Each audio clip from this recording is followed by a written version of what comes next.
Ever wondered how you can combine the strengths of two different plants into one? The answer lies in an age-old technique called grafting. For centuries, it's been used to propagate and enhance plants, blending desirable traits and creating hardier varieties.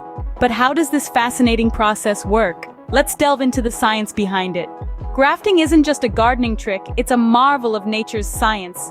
At its heart, grafting is all about the fusion of vascular tissues. Think of it as a plant version of a blood transfusion, allowing two plants to share nutrients and grow as one.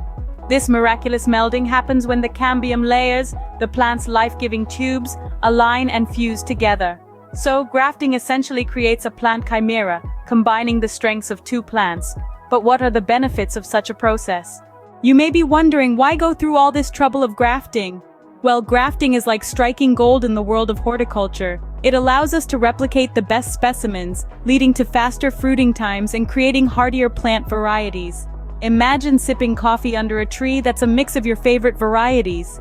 Farmers and horticulturists swear by it, underscoring the undeniable value of this technique. Clearly, grafting offers a plethora of benefits, but it requires a certain level of skill and knowledge. Grafting is an art and science, with various methods to achieve specific outcomes. Bud grafting, for instance, is perfect for propagating clones of exceptional plants. Cleft grafting, on the other hand, is often used to combine the strengths of two different plant species. Whip and tongue grafting is a time-tested technique for creating hardier plant varieties. Whether you're a seasoned gardener or a farming enthusiast, exploring grafting can open up new possibilities in plant cultivation.